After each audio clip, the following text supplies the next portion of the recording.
Hello hello.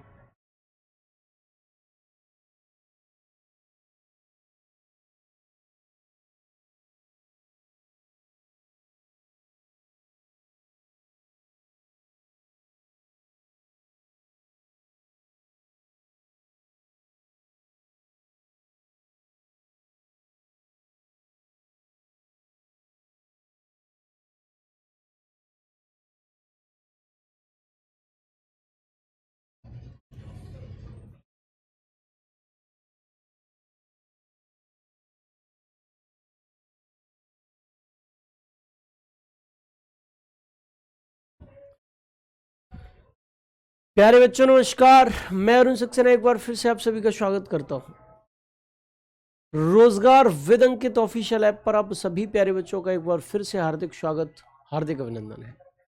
आप सभी प्यारे बच्चे जल्दी से क्लास से जुड़ जाएंगे। आपकी पसंदीदा क्लास प्रारंभ हो चुकी है। प्रादेशिक भूगोल टॉपिक चल रहा है और इस प्रादेशिक भूगोल टॉपिक के अंतर्गत मैं आपको आज बहुत सारे मुख्य मुख्य बिंदुओं की चर्चा आपके साथ में करने वाला हूं। तो आप सभी बच्चे जल्दी से क्लास से जुड़ेंगे। 1 सेकंड का समय देंगे मुझे कमेंट सेट करने के लिए।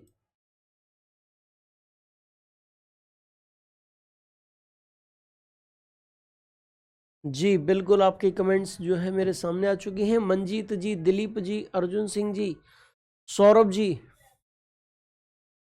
हरविलास जी, हरिश्चंद्र आर्या जी, मुकेश जी, रंजना जी, सुजल कुमार जी, नीतीश कुमार जी, गजेंद्र जी, आप सभी लोगों का हार्दिक स्वागत। आप सभी लोग जुड़ चुके हैं क्लास से। जो नहीं जुड़े फटाफट से क्लास से जुड़िए। और अभी कुछ बच्चों के कमेंट आ रहे हैं कि क्लास सही से नहीं चल रही। क्या सभी बच्चों के मोबाइल में ऐसा हो रहा है, क्लास रुक रही है, क्लास सही ढंग से नहीं चल रही? अगर ऐसा हो रहा है तो मुझे बताइए फटाफट से।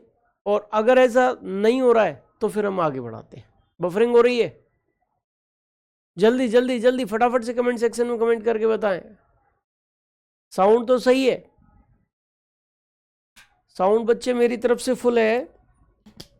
आपको किसी भी प्रकार से कोई डाउट, कोई दिक्कत आ रही है तो मुझे बताइए फटाफट से। क्या दिक्कत आ रही है? ठीक है, इसका मतलब क्लास सही चल रही है। सही चल रही है ना? ठीक है, okay okay okay okay okay. तो बच्चे कल हमने पर्वतों के बारे में चर्चा आपके साथ की थी। अच्छा, एक क्वेश्चन आपसे यह भी पूछा जा सकता है पर्वतों के संबंध में कि बताइए अफ्रीका महाद्वीप का सर्वोच्च पर्वत कौन सा है? एशिया महाद्वीप की सर्वोच्च चोटी कौन सी है? उत्तरी अमेरिका महाद्वीप की सर्वोच्च चोटी कौन सी है? इस प्रकार से भी क्वेश्चन पूछा जा सकता है। अक्सर कर पूछे भी गए इस प्रकार के क्वेश्चंस। तो देखिए यहां पर वो सारी की सारी चीजें लिखित रूप में आप लोगों को मिल रही हैं। 7 महाद्वीपों के सर्वोच्च पर्वत शिखर ये दे रखे हैं। इसमें अगर आप देखेंगे तो एशिया महाद्वीप की सर्वोच्च चोटी कौन सी है? माउंट एवरेस्ट है। माउंट एवरेस्ट है। यूरोप की सर्वोच्च चोटी कौन सी है? माउंट एल्ब्रुस है। ठीक है जी। अफ्रीका का सर्वोच्च पर्वत कौन सा है? माउंट किलिमंजारो है। अफ्रीका महाद्वीप का सर्वोच्च पर्वत कौन सा है? Mount Kilimanjaro. उत्तरी अमेरिका महाद्वीप का सर्वोच्च पर्वत कौन सा है? Mount Denali. बताओ कौन सा? माउंट डेनाली है। दक्षिण अमेरिका का सर्वोच्च पर्वत कौन सा है या सर्वोच्च चोटी कौन सी है? माउंट एकांकागुआ है। अच्छा, माउंट डेनाली को ही माउंट मैकिनले भी कहा जाता है। माउंट मैकिनले भी माउंट डेनाली को ही कहा जाता है। ठीक है जी। अच्छा, ऑस्ट्रेलिया की सर्वोच्च चोटी कौन सी है? माउंट कोशियुस्को। और अंटार्कटिका की सर्वोच्च चोटी कौन सी है? तो विंसन मैसिफ। यह भी क्वेश्चन आपसे पूछा जा सकता है। ठीक है जी। 7 महाद्वीप, उनकी सर्वोच्च चोटियां या सर्वोच्च पर्वत जो है मैंने यहां पर आपके सामने लिख दिए हैं। माउंट मैकिनले का नाम माउंट डेनाली हो गया है। अब मैंने दोनों ही नाम यहां पर आपके सामने लिख दिए हैं बच्चों। ठीक है जी। चलिए, क्लास सही नहीं चल रही, साउंड प्रॉब्लम है सर। बेटा मेरी तरफ से तो साउंड में कोई दिक्कत नहीं है। हेलो हेलो, आवाज साउंड सब सही चल रहा है मेरी तरफ से। तो आप जरा अब देखिए फटाफट से अगर कोई कुछ सुधार हुआ कि नहीं हुआ। अगर अब कोई सुधार हुआ हो तो बताओ फटाफट से। बेटा नेम्स हैं केवल केवल, highest peaks of the 7 continents, बाद बाकी सब नेम्स हैं। नेम्स की हिंदी और अंग्रेजी में कोई, मुझे ऐसा नहीं लगता कि आप बनाना आपके लिए बहुत कठिन हो। ठीक है जी, चलिए अब हम आगे बढ़ेंगे बच्चे और आपको लेकर चलेंगे मरुस्थलों की ओर। मरुस्थल,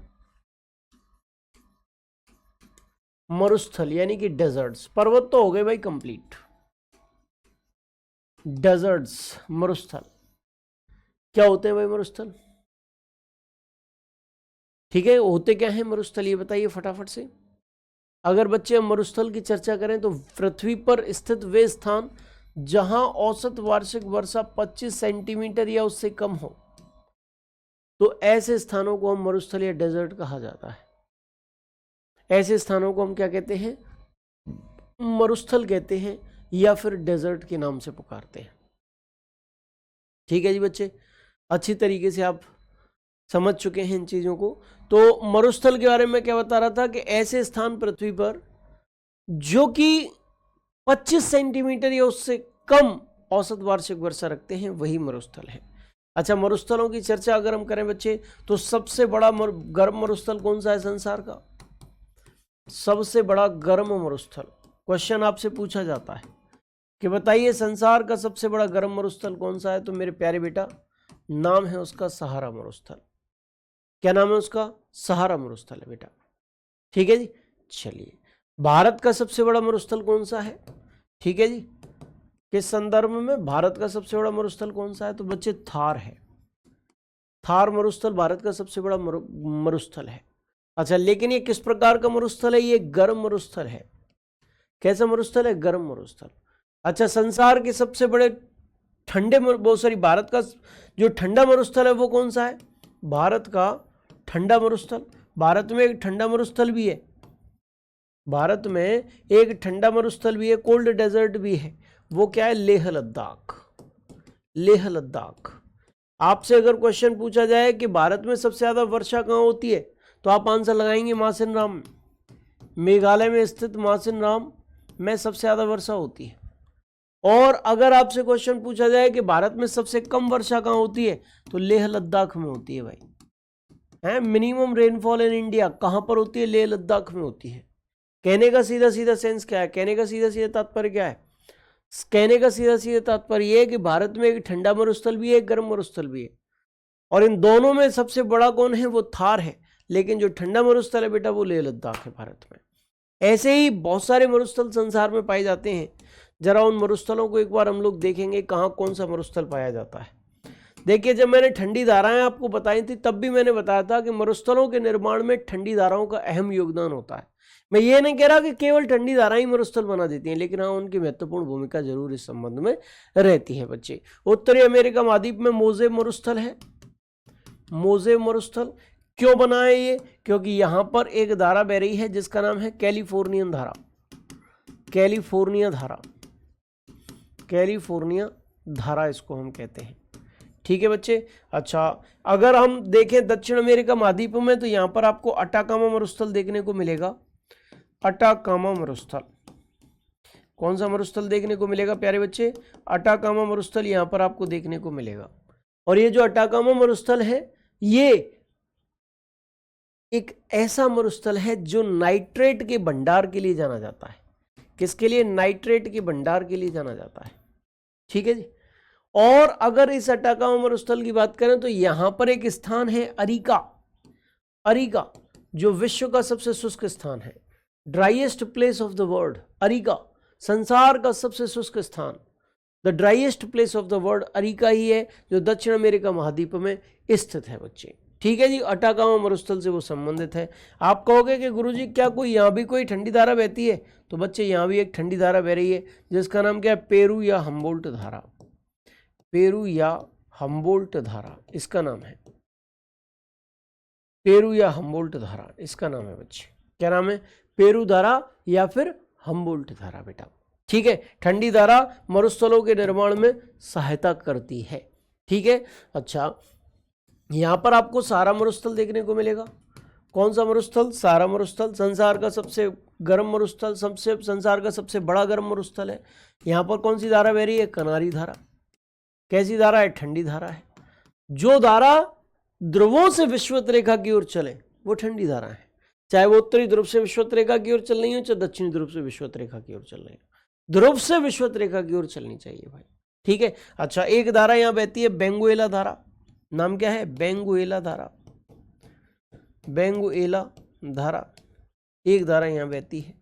अच्छा, इसमें मरुस्थल कौन सा है, यहां पर आपको मरुस्थल एक देखने को मिल रहा है और ये मरुस्थल है नामीब मरुस्थल। क्या है, नामीब मरुस्थल है, नामीब मरुस्थल। और यहां पर एक मरुस्थल है कालाहारी मरुस्थल, कालाहारी मरुस्थल। कौन सा मरुस्थल है बच्चे, कालाहारी मरुस्थल, यहां नामीब मरुस्थल या कालाहारी मरुस्थल, ठीक है जी। क्लियर है, समझ में आया। चलिए आगे बढ़ेंगे हम। आगे बढ़ते हुए यहां पर आपको ग्रेट ऑस्ट्रेलियन मरुस्थल मिलेगा, महान ऑस्ट्रेलियन मरुस्थल, महान ऑस्ट्रेलियन मरुस्थल, ग्रेट ऑस्ट्रेलियन डेजर्ट देखने को मिलेगा, great Australian desert, great sandy desert, Victorian desert, ये सब यहां पर आपको देखने को मिलेंगे, ठीक है। यहां पर अगर आप कहोगे कि कौन सी ठंडी धारा बह रही है तो भैया पश्चिमी ऑस्ट्रेलियन धारा बह रही है, पश्चिमी ऑस्ट्रेलियन धारा, ठीक है जी, पश्चिमी ऑस्ट्रेलियन धारा बह रही है। अच्छा, एशिया महाद्वीप का सबसे बड़ा मरुस्थल कौन सा है, तो एशिया महाद्वीप का सबसे बड़ा मरुस्थल मेरे बच्चे यहां पर आपको देखने को मिलेगा, नाम है उसका गोबी मरुस्थल, ठीक है जी, नाम है उसका गोबी मरुस्थल, नाम है ये रहा गोबी मरुस्थल। अरे यार, नाम क्या है बच्चे, गोबी मरुस्थल नाम है, गोबी मरुस्थल, ठीक है जी, गोबी मरुस्थल उसका नाम है। आप बड़े आराम से देख सकते हो, मिड में आ रहा है भाई ये। तो ये मरुस्थल है संसार के। आपसे पूछा जाएगा बताओ सबसे बड़ा गर्म मरुस्थल कौन सा, सहारा है। अच्छा, भारत के मरुस्थल कहाँ है, एक तो थार है, एक तो थार है और एक कौन सा, लेह लद्दाख, लेह लद्दाख, लेह लद्दाख, ठीक है। ये मरुस्थल है भारत के हो गए भाई। तो इनमें से आपसे स्थिति पूछी जा सकती है, कौन सा मरुस्थल कहां पर है, ऐसे करके क्वेश्चन आपसे पूछा जा सकता है, बड़े आराम से आप आंसर दे सकते हो। और सुनिए, ये मरुस्थल मेरे प्यारे बच्चे, आपको मैं और इनसे संबंधित जो विशेष चीजें हैं वो बता देता हूं। देखो, ऐसा क्षेत्र जहां लिखित रूप में बता रहा हूं, आप में से जो बच्चे नोट करते हैं वो फटाफट से मेरे साथ साथ ही नोट करते चले, जल्दी से नोट करेंगे बच्चे। ऐसा क्षेत्र जहां औसत वार्षिक वर्षण 23 सेंटीमीटर से कम होता है, मरुस्थल की श्रेणी में वो आता है, ठीक है। औसत वार्षिक वर्षण है ये, औसत वार्षिक वर्षा या औसत वार्षिक वर्षण, ठीक है जी, वो क्या आता है, मरुस्थल की श्रेणी में आता है। अच्छा, सहारा मरुस्थल विश्व का सबसे बड़ा गर्म मरुस्थल है जो कि उत्तरी अफ्रीका में स्थित है, नॉर्थ अफ्रीका कॉन्टिनेंट में स्थित है। अच्छा, अगर हम बात करें विश्व की सर्वाधिक जनसंख्या वाला मरुस्थल कौन सा है, सर्वाधिक जनसंख्या घनत्व वाला मरुस्थल, संसार में सर्वाधिक जनसंख्या घनत्व वाला मरुस्थल आपका थार मरुस्थल है।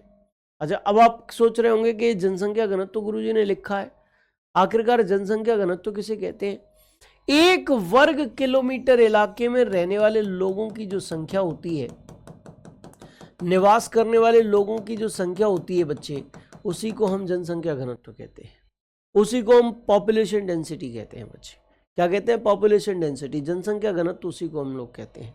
अच्छी तरीके से आप देख लीजिए, ठीक है जी। तो संसार में एक ऐसा मरुस्थल जहां सबसे ज्यादा जनसंख्या घनत्व पाया जाता है, वो आखिरकार कौन सा है, वो भारत का थार मरुस्थल ही है, और ये भारत का सबसे बड़ा मरुस्थल भी है। भाई 1 मिनट का समय दें, आपकी मुझे कमेंट्स हैं वो शो नहीं कर रही, 1 मिनट बस।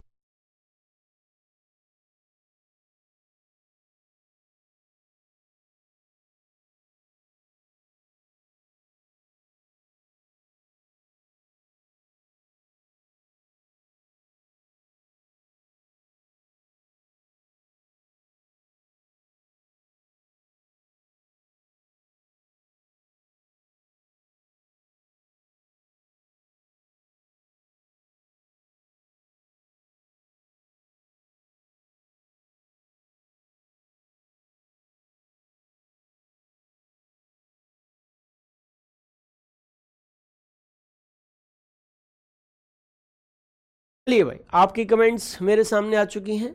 अच्छा, एक बात बताइए मुझे फटाफट से, मेरी वीडियो आवाज़ आप तक पहुंच पा रही है कि नहीं पहुंच पा रही है, पहुंच पा रही है ना? चलिए ठीक है, बहुत अच्छी बात। अब आपके कमेंट्स एक सेकंड के लिए गायब हो गई थी, वो आ चुकी है। अच्छा भाई, हरिश्चंद्र आर्य जी, सर गोबी चीन में। बेटा मैं एशिया में बताया गोबी मरुस्थल को, तो ये चीन भी एशिया में ही आता है। मेरी बात सही है, चीन और मंगोलिया में विस्तृत है, बात तुम्हारी भी सही है। ठीक है जी। अच्छा, एक है दस्ते लुट मरुस्थल, ये कहां पर? ईरान में एक विशाल लवणीय मरुस्थल है, यानी कि जहां नमक पाया जाता है, जहां लवण पाए जाते हैं, कैसा मरुस्थल है। ठीक है जी। अच्छा, अटाकामा मरुस्थल विश्व का सबसे शुष्क मरुस्थल है, जो चिली में स्थित है। Driest desert of the world कौन सा है? अटाकामा मरुस्थल है। क्यों कह रहे? क्योंकि driest place of the world, संसार का सबसे शुष्क स्थान अरिका, वो अटाकामा मरुस्थल में ही स्थित है। ठीक है जी। चलिए, अरिका के बारे में लिख लो, संसार का सबसे शुष्क स्थान, शुष्क स्थान, ड्राइएस्ट प्लेस ऑफ वर्ल्ड, संसार का सबसे शुष्क मरुस्थल है, driest place of the world.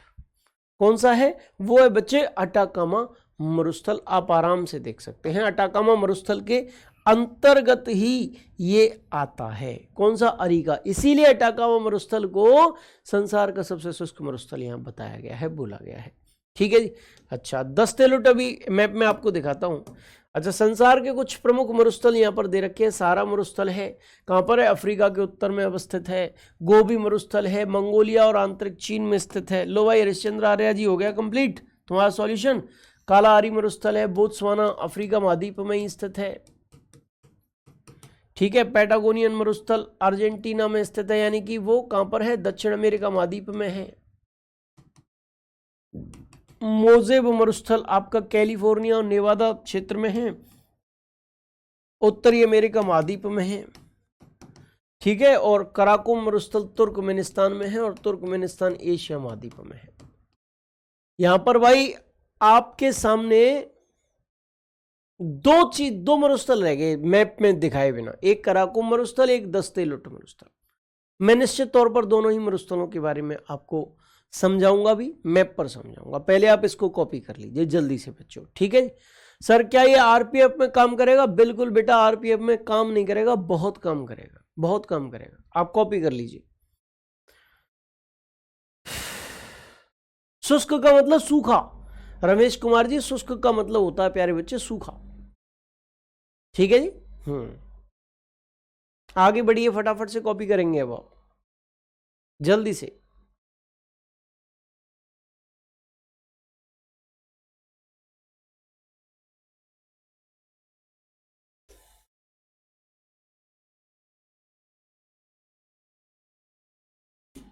देखिए, यहां पर आप अच्छी तरीके से देखिए। अगर हम बात करें, किसकी बात करें बेटा? बोलो किसकी बात करें? यहां पर हम बात करें किसकी? बोलो फटाफट से। दस्त ए लुट मरुस्थल की। तो दस्त ए लुट मरुस्थल आपको कुछ इस जगह पर देखने को मिलेगा, दस्त ए लुट। ये कहां पर है? ईरान में है। अच्छा, अगर हम बात करें कराकुम मरुस्थल की, तो कराकुम मरुस्थल यहां पर आपको देखने को मिलेगा, कराकुम मरुस्थल। ये कहां पर है? तुर्कमेनिस्तान में, जो एशिया का हिस्सा है। ईरान भी एशिया का ही हिस्सा है बच्चे। ठीक है। तो इस प्रकार से संसार के प्रमुख मरुस्थल यहां पर आप लोगों को मैंने कंप्लीट करा दिए हैं।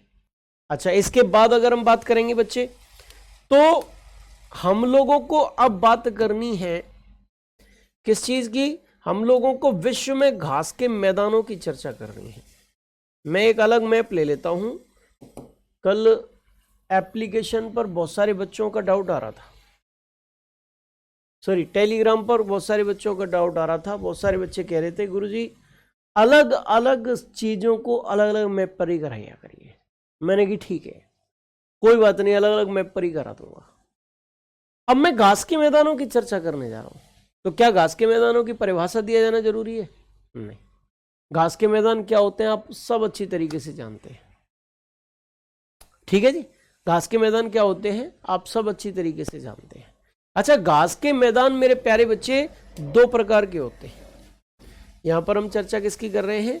घास के मैदानों की। ठीक है जी, घास के मैदान, घास के मैदान, ये एक इंपॉर्टेंट टॉपिक है मेरे बच्चे, बहुत इंपॉर्टेंट टॉपिक है, ग्रासलैंड्स। अक्सर कर क्वेश्चन यहां से बनते रहते हैं, अक्सर कर क्वेश्चंस बनते रहते हैं यहां से, ग्रासलैंड्स, घास के मैदानों से। तो ये जो ग्रासलैंड्स हैं, ये जो घास के मैदान हैं, अगर हम इनकी चर्चा करें बच्चे, अगर हम इनकी चर्चा करें, किसकी? ग्रासलैंड्स की, घास के मैदानों की, तो ये दो प्रकार के होते हैं। एक है उष्ण कटिबंधीय घास के मैदान, उष्ण कटिबंधीय घास मैदान, tropical grasslands.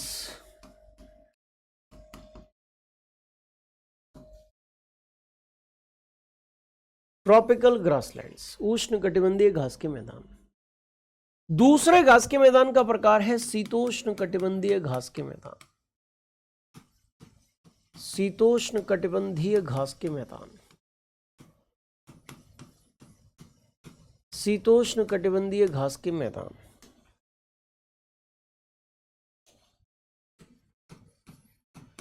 Temperate grasslands,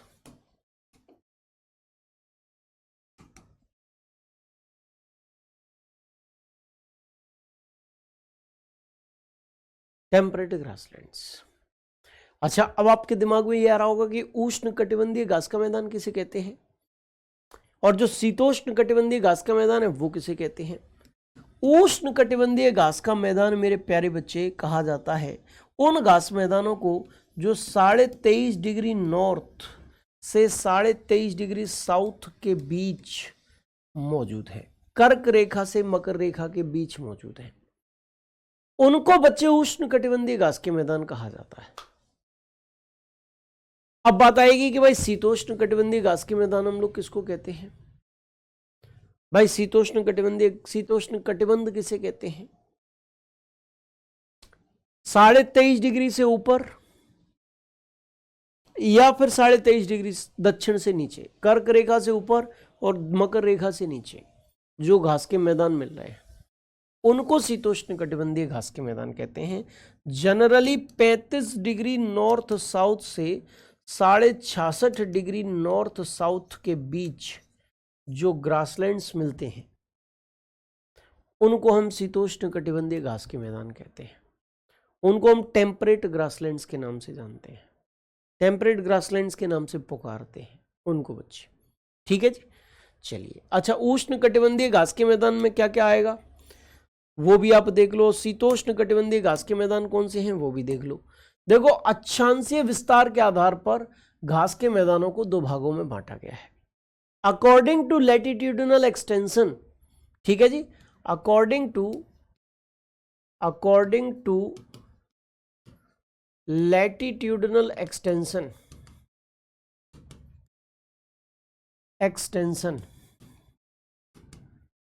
according to a latitudinal extension घास के मैदानों को कितने भागों में बांटा गया है? दो भागों में। एक है उष्ण कटिबंधीय घास के मैदान, और इन घास के मैदानों के उदाहरण कौन कौन से हैं जरा देखिएगा। एक तरफ ग्रासलैंड दिया गया है, दूसरी तरफ स्थान दिया गया है। एक है सवाना अफ्रीका महाद्वीप में, कैंपोज ब्राजील में और लानोस वेनेजुएला में। ये ब्राजील और वेनेजुएला दोनों कहां पर स्थित हैं बच्चे? ये दोनों दक्षिण अमेरिका महाद्वीप में स्थित हैं। ये दोनों कहां पर स्थित हैं? दक्षिण अमेरिका महाद्वीप में स्थित है, दक्षिण अमेरिका महाद्वीप में स्थित है, साउथ अमेरिका कॉन्टिनेंट में स्थित है। कैंपोज और लानोज और सवाना तीनों उष्ण कटिबंधीय घास के मैदान हैं। तीनों अलग अलग जगहों पर हैं, अफ्रीका में एक और दो दक्षिण अमेरिका में। ठीक है जी, चलिए बच्चे। अच्छा, अब हम बात करेंगे यहां पर मैप में इनकी स्थिति क्या है। देखो, शीतोष्ण उष्ण कटिबंधीय जो घास के मैदान है ना, उनको मैं आप लोगों को समझाऊंगा किसमें? लाल कलर से। सवाना घास का मैदान ये रहा, सवाना। यहां पर उसकी स्थिति बनती है अफ्रीका महाद्वीप में। लानोज की स्थिति कुछ इस जगह पर बनेगी, लानोज। और मेरे बच्चे कैंपोज की स्थिति कुछ इस जगह पर बनेगी, ये कैंपोज है। कैंपोज, लानोज और सवाना, ठीक है जी। ये तीनों के तीनों ट्रॉपिकल ग्रासलैंड्स हैं, उष्ण कटिबंधीय घास के मैदान है। आपने मैप में भी देखा और प्यारे बच्चे इनको आपने यहां पर भी समझने का प्रयास किया है। मैंने अभी अभी एक चीज और बताई थी कि उष्ण कटिबंधीय घास के मैदान कर्क रेखा से मकर रेखा के बीच पाए जाते हैं। 23.5 डिग्री नॉर्थ से 23.5 डिग्री साउथ के बीच पाए जाते हैं। 23.5 डिग्री नॉर्थ को कर्क रेखा कहते हैं, 23.5 डिग्री साउथ को मकर रेखा कहते हैं बेटा। ट्रॉपिक ऑफ कैप्रिकॉर्न और ट्रॉपिक ऑफ कैंसर, इसको क्या कहेंगे? Tropic of Cancer, tropic of Capricorn, ठीक है जी। चलिए भाई, सिलेबस कब तक खत्म हो जाएगा? 10 मई तक हो जाएगा बच्चे, ठीक है, 10 मई तक कंप्लीट हो जाएगा। महासेन नाम में सबसे ज्यादा वर्षा क्यों होती है? जलवायु भारत की कराई थी, सब कुछ कंप्लीट करा दिया था, सब कुछ क्लियर करा दिया था आपको। अच्छा बच्चे, अब हम बात करते हैं शीतोष्ण कटिबंधीय घास के मैदानों की, जो 35 डिग्री नॉर्थ साउथ से लेकर 35 डिग्री नॉर्थ साउथ से लेकर 66.5 डिग्री नॉर्थ साउथ, यानी कि दोनों अक्षांशों में 35 से 66.5 डिग्री के बीच जो पाए जाते हैं घास के मैदान, उनको शीतोष्ण कटिबंधीय घास का मैदान कहा जाता है, बोला जाता है। अच्छी तरीके से इसको भी समझिए, ये ग्रासलैंड है, घास का मैदान है, और ये स्थान है जहां पर वो मिलता है। पंपास, घास के मैदान का नाम क्या है? पंपास, और स्थान क्या है? ब्राजील, अर्जेंटीना और उरुग्वे। घास के मैदान का नाम है प्रेरी, कहां पर मिलता है? उत्तरी अमेरिका महाद्वीप में मिलता है। घास के मैदान का नाम क्या है? डाउन्स, जो ऑस्ट्रेलिया महाद्वीप में मिलता है। घास के मैदान का नाम क्या है? वेल्ड, जो दक्षिण अफ्रीका महाद्वीप में मिलता है। घास के मैदान का नाम क्या है? स्टेपीज, जो यूरेशिया महाद्वीप में मिलता है। घास के मैदान का नाम क्या है? कैंटरबरी, जो न्यूजीलैंड में मिलता है। और घास के मैदान का नाम क्या है? पुस्ताद, जो हंगरी में देखने को मिलता है, ठीक है। ये सब के सब टेम्परेट ग्रासलैंड्स हैं। कैसे ग्रासलैंड्स हैं बच्चे? टेम्परेट, टेम्परेट ग्रासलैंड्स, शीतोष्ण कटिबंधीय घास के मैदान है। आप अच्छी तरीके से देख लीजिए। चलिए जरा इनको भी हम मैप पर समझने का प्रयत्न करते हैं, इनको भी जरा हम मैप पर समझने का प्रयत्न करते हैं। ये रहा आपका प्रेरीज, प्रेरी, यूएसए, कनाडा, उत्तरी अमेरिका महाद्वीप। ये रहा आपका पंपास, दक्षिण अमेरिका महाद्वीप में अर्जेंटीना और उरुग्वे देशों में विस्तृत है। ये रहा आपका वेल्ड, यहां पर दक्षिण अफ्रीका देश में और अफ्रीका महाद्वीप में स्थित है। ये रहा आपका डाउन्स, डाउन्स जो ऑस्ट्रेलिया महाद्वीप में स्थित है। ये रहा आपका स्टेपीज, जो आपका यूरोप और एशिया महाद्वीप में स्थित है, यूरेशिया में स्थित है स्टेपीज। ये सारे के सारे घास के मैदान है। नीले कलर से जो घास के मैदान बनाए गए हैं वो शीतोष्ण कटिबंधीय है। एक है पुस्ताज, पुस्ताज कहां मिलेगा? हंगरी देश में, इस जगह पुस्ताज है, पुस्ताज। एक है कैंटरबरी, कैंटरबरी कहां मिलेगा? न्यूजीलैंड में मिलेगा, कैंटरबरी, कैंटरबरी। ये सब शीतोष्ण कटिबंधीय घास के मैदान है। दोनों गोलार्धों में 35 से 66.5 डिग्री नॉर्थ साउथ के बीच ही ये जो घास के मैदान है वो पाए जाते हैं। आपसे क्वेश्चन कैसे पूछा जाएगा? एक तरफ घास के मैदान दे दिए, एक तरफ देश दे दिए, स्थान दे दिया, बताओ भाई, फटाफट से मैच कर लो कौन सा घास का मैदान कहां पर है?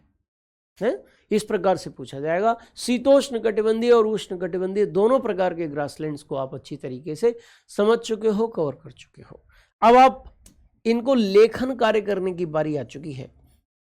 आप चाहें तो इनको लिख भी सकते हो। ये वाले घास के मैदान भी कॉपी कर लीजिए, अगले वाले घास के मैदान भी मैं आपको कॉपी कराने जा रहा हूं बच्चे, ठीक है जी। ग्लोब पर ही बता रहा हूं गुड्डू राज जी, ग्लोब पर भी लिखित तौर पर भी, दोनों तरीके से मैंने इन चीजों को बताने का, समझाने का आप लोगों को प्रयत्न किया है, ठीक है जी।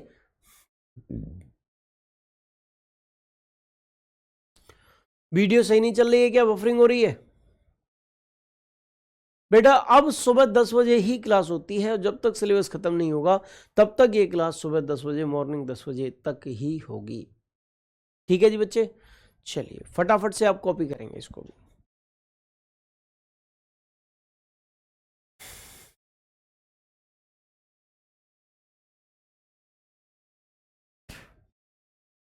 कॉपी करेंगे बच्चों फटाफट से।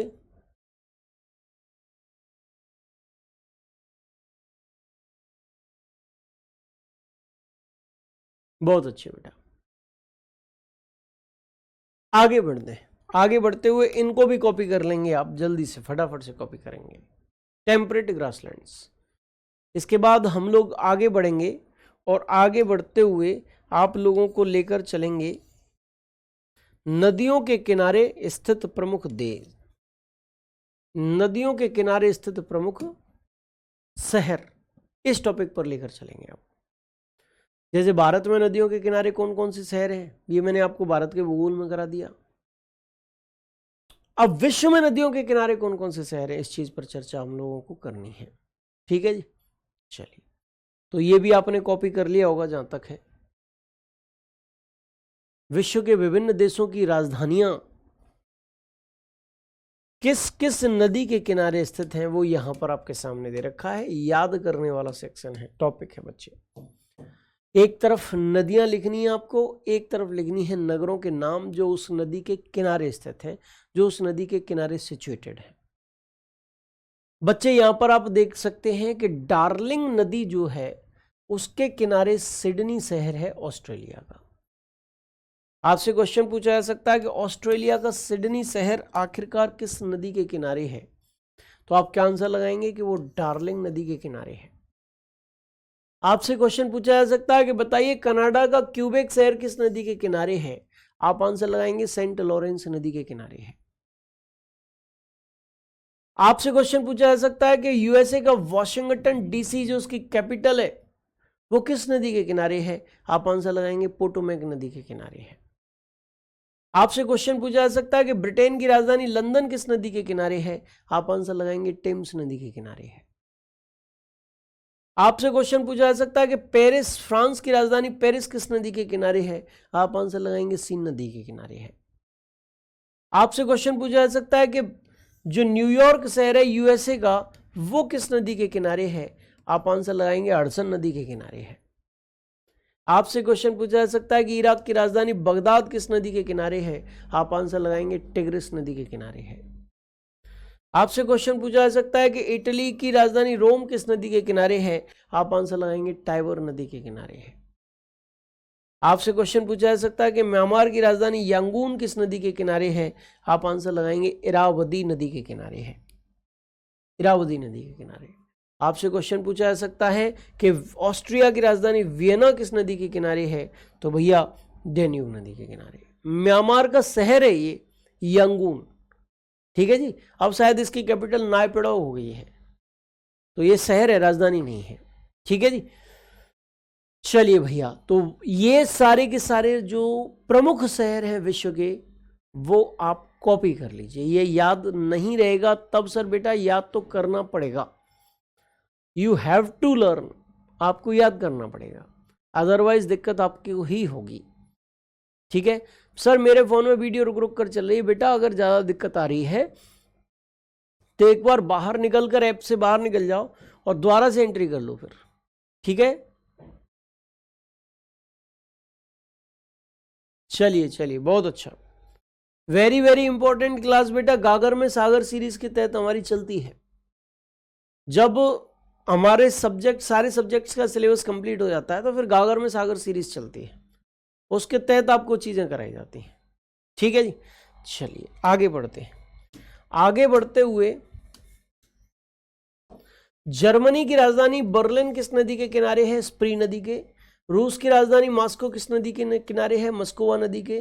भारत की राजधानी नई दिल्ली किस नदी के किनारे है, यमुना नदी के। पाकिस्तान का शहर कराची किस नदी के किनारे है, सिंधु नदी के। और पाकिस्तान का शहर लाहौर किस नदी के किनारे है, तो रावी नदी के। इस प्रकार से क्वेश्चन आपसे बन सकते हैं, ये भी आप कॉपी कर लीजिए। विश्व के प्रमुख द्वीपों की ओर अब मैं आपको लेकर चल रहा हूँ, आगे बढ़ रहा हूँ। विश्व के प्रमुख द्वीप, the main islands of the world, इस चीज को मैं कवर कराने आपको जा रहा हूँ बच्चे। ठीक है जी, चलिए बहुत अच्छा।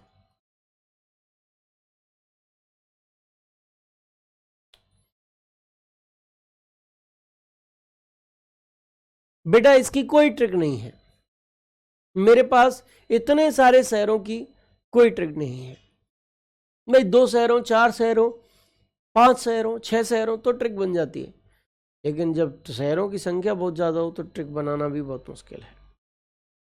ठीक है जी, चलिए आगे बढ़ते हैं। विश्व के द्वीप, आइलैंड्स ऑफ द वर्ल्ड, विश्व के द्वीप, आइलैंड्स ऑफ द वर्ल्ड।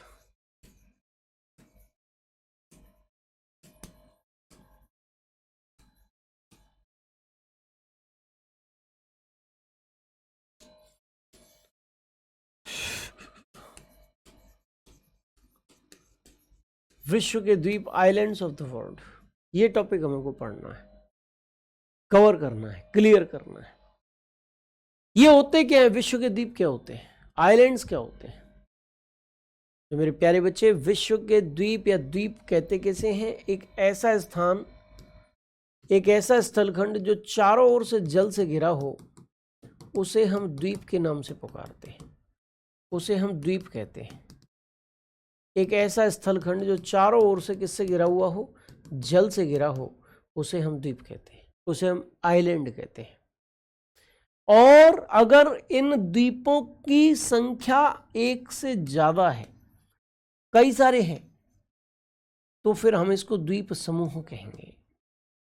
द्वीप समूह, ग्रुप ऑफ आइलैंड, क्या कहेंगे बेटा? ग्रुप ऑफ आइलैंड के नाम से हम इसको पुकारेंगे, द्वीप समूह के नाम से हम लोग इसको पुकारेंगे, ग्रुप ऑफ आइलैंड्स। क्लियर कर लीजिए, अच्छी तरीके से देख लीजिए। यहां पर ग्रुप ऑफ आइलैंड्स भी आपको पता चल गया क्या होता है, द्वीप भी आपको पता चल गया क्या होता है। अब आपसे द्वीपों से रिलेटेड बहुत सारे क्वेश्चन बन सकते हैं। ठीक है, मैप पर मैं समझाऊंगा आपको। आपको किस पर समझाऊंगा बच्चे? मैप पर समझाऊंगा बेटा। ठीक है जी, चलिए भाई मैप, एक और मैप डाउनलोड कर लेते हैं, एक और मैप ले आते हैं भाई, अदरवाइज तुम फिर ये कहोगे कि गुरुजी आपने जो है एक ही मैप पे करा दिया, अलग अलग मैप पे कर लो। लो भाई, अलग अलग मैप पे करो, तुम द्वीपों को अलग अलग मैप पे करो। संसार का सबसे बड़ा द्वीप कौन सा है? अगर आपसे क्वेश्चन पूछा जाएगा, आप आंसर क्या लगाओगे? ग्रीनलैंड है, संसार का सबसे बड़ा द्वीप है। Largest island of the world कौन सा है? ग्रीनलैंड है, संसार का सबसे बड़ा द्वीप है बेटा। बोलो समझ में आया? अच्छा, संसार का दूसरा सबसे बड़ा द्वीप कौन सा है? न्यूगिनी है, न्यूगिनी। संसार का तीसरा सबसे बड़ा द्वीप कौन सा है? बोर्नियो है। और ये बोर्नियो द्वीप जो है, स्थलखंड जो है, इस पर 3 देशों का राजनीतिक अधिकार है। राजनीतिक रूप से 3 भागों में विभक्त है, 3 देशों के हिस्से हैं इस पर। एक इंडोनेशिया का भी हिस्सा है, कुछ हिस्सा इस पर मलेशिया का भी है, मलेशिया का भी है, और कुछ हिस्सा इस पर ब्रुनेई का भी है, ब्रुनेई। कुछ हिस्सा इंडोनेशिया का, कुछ मलेशिया का, कुछ ब्रुनेई का, तीनों देशों के हिस्से हैं इस पर। किस पर? बोर्नियो द्वीप पर। यह संसार का तीसरा सबसे बड़ा द्वीप है। और संसार का चौथा सबसे बड़ा द्वीप कौन सा है? वो है मेडागास्कर। संसार का चौथा सबसे बड़ा द्वीप कौन सा है? वो मेडागास्कर है। हिंद महासागर का सबसे बड़ा द्वीप कौन सा है? वो भी मेडागास्कर है। अच्छा, अगर आपसे क्वेश्चन पूछा जाए कि बताओ भाई सबसे बड़ा द्वीप समूह कौन सा है, लार्जेस्ट ग्रुप ऑफ आइलैंड कौन सा है, तो आप क्या आंसर लगाओगे? तो आंसर लगाओगे कि लार्जेस्ट ग्रुप ऑफ आइलैंड जो है वो इंडोनेशिया है, इंडोनेशिया। इंडोनेशिया जो है वो संसार का सबसे बड़ा द्वीप समूह है, लार्जेस्ट ग्रुप ऑफ आइलैंड है। कौन सा बच्चे? इंडोनेशिया। कौन सा बच्चे? इंडोनेशिया। संसार का सबसे बड़ा द्वीप समूह, लार्जेस्ट ग्रुप ऑफ आइलैंड। ठीक है जी, चलो ये भी आपने अच्छी तरीके से कवर कर लिया। अच्छा, अब हम बात करते हैं कुछ अन्य द्वीपों की। तो जैसे लक्षद्वीप है, मालदीव है, लक्षद्वीप समूह, लक्षद्वीप समूह, और ये मालदीव है। ये क्या है? ये बच्चे ये प्रवाल द्वीप है, कोरल आइलैंड है, यानी प्रवाल या मूंगा नामक जीव के अस्थिपंजरों से निर्मित हुए हैं। ठीक है जी। अच्छा, यहां पर आपका जापान द्वीप है, जापान ये रहा, यहां फिलीपींस है। ये जापान और फिलीपींस जो है मेरे बच्चे, ये ज्वालामुखी द्वीपों के उदाहरण है, वोल्केनिक आइलैंड्स के उदाहरण है। वोल्केनिक आइलैंड्स का मतलब क्या है कि यहां पर कोई ज्वालामुखी हुआ करता था पहले, उससे लगातार लावा निकलता रहा, निकलता रहा, निकलता रहा, निकलता रहा, और उस लावा के निरंतर जमाव के कारण ही कुछ द्वीपों का निर्माण हुआ है, और वो द्वीप जो है फिलीपींस और जापान है। वे द्वीप क्या हैं? फिलीपींस भी उनमें से एक है, जापान भी उनमें से एक है। समझ में आया कि नहीं आया? क्लियर हुआ कि नहीं है? हुआ। ठीक है जी। अच्छा, कुछ द्वीप जो है वो यहां कैरेबियन सागर में भी आपको देखने को मिलेंगे। क्यूबा द्वीप तथा द्वीपीय राष्ट्र, द्वीपों पर बसे हुए राष्ट्र जो है वो द्वीपीय राष्ट्र कहलाते हैं। क्यूबा है, हैती है, डोमिनिकन रिपब्लिक है, बरबुडा है, एंटीगुआ बरबुडा, बारबाडोस है, ये सब क्या है? द्वीप या द्वीपीय राष्ट्र हैं जो कैरेबियन सागर में सिचुएटेड हैं, स्थित है बच्चे। ठीक है जी। चलिए, तो ये कॉपी कर लीजिए आप फटाफट से, और कॉपी करने के बाद हम लोग आगे बढ़ेंगे। अब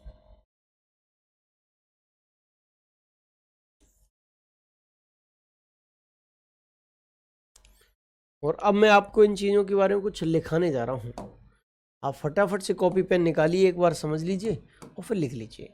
ग्रीनलैंड विश्व का सबसे बड़ा द्वीप है।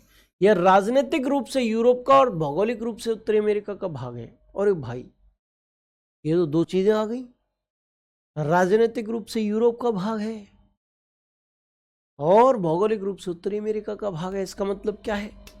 इसका मतलब तो कुछ गहरा है बच्चे, इसका मतलब तो कुछ गहरा है।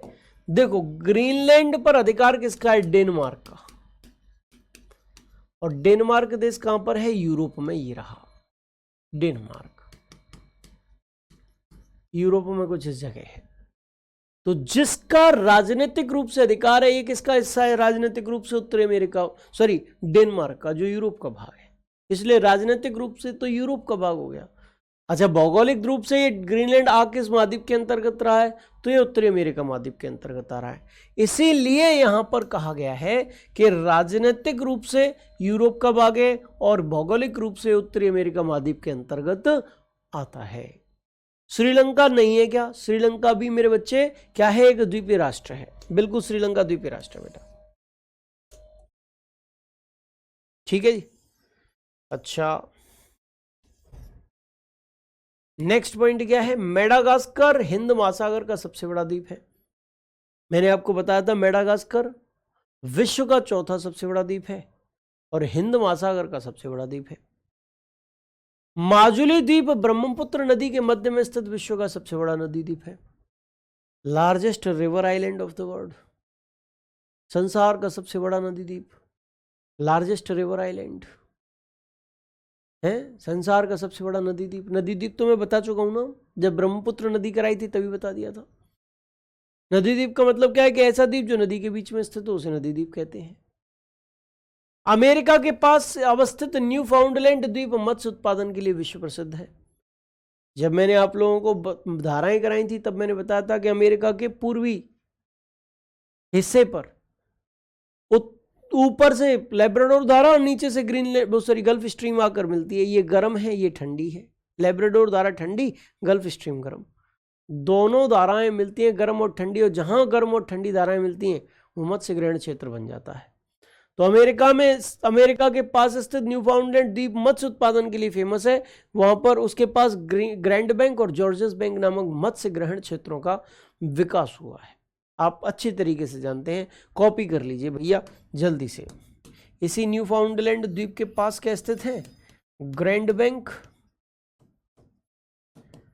और जॉर्जेस बैंक। ग्रैंड बैंक भी स्थित है यहाँ पर और जॉर्जेस बैंक भी स्थित है। ठीक है जी, अच्छी तरीके से समझ आ रहा है आपको। और सुनो, इसके बाद सुनो, अच्छा न्यू फाउंडलैंड द्वीप जो है इसमें होता क्या है? इसमें ऊपर से लेब्राडोर धारा आती है। धारा ये कैसी है? ठंडी है। कैसी है बेटा? ठंडी। और नीचे से एक धारा आ रही होती है, वो है गर्म, और वो धारा कौन सी है? Gulf stream. और गल्फ स्ट्रीम बच्चे कैसी धारा है? वो एक गर्म धारा है। और ये कहाँ मिलती है? ये बच्चे न्यू फाउंडलैंड द्वीप के पास मिलती है, जहाँ ग्रैंड बैंक और जॉर्जेस बैंक नामक मत्स्य ग्रहण क्षेत्र बन जाते हैं बच्चे। ठीक है, कॉपी आपने, मुझे पूर्ण विश्वास है कि आपने कर लिया होगा, काफी देर हो चुकी है। नहीं किया है तो जल्दी से कर लीजिए भाई, फटाफट से आगे बढ़ेंगे। कुछ अन्य द्वीपों की चर्चा आपके साथ करेंगे। जैसे एक द्वीपीय राष्ट्र मैंने बताया था जापान। ठीक है, उसमें होन्शु जो है वो जापान का सबसे बड़ा द्वीप है। होन्शु, होक्काइडो, क्यूशु, शिकोकू, ये सारे द्वीप जापान में स्थित हैं। उसमें होन्शु द्वीप सबसे बड़ा है। और जापान क्या है? एक ज्वालामुखी द्वीप है। ऑस्ट्रेलिया को द्वीपीय महाद्वीप कहते हैं। ऑस्ट्रेलिया एक महाद्वीप है ना, लेकिन कैसी आकृति में? द्वीप की आकृति में, इसीलिए उसे द्वीपीय महाद्वीप कहते हैं।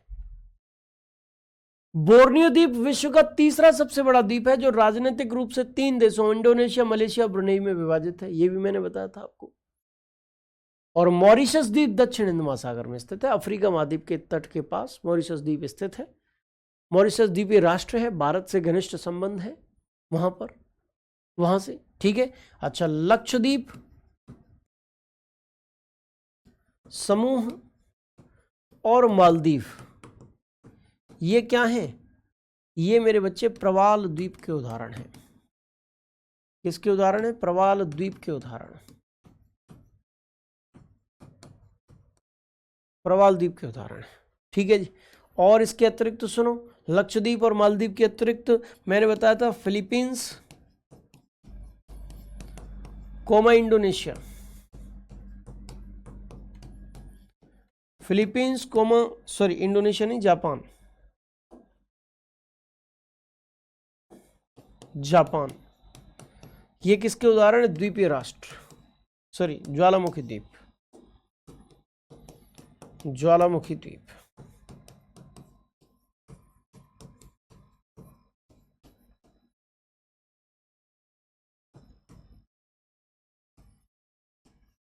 Volcanic islands. और ये प्रवाल द्वीप का मतलब कोरल आइलैंड्स।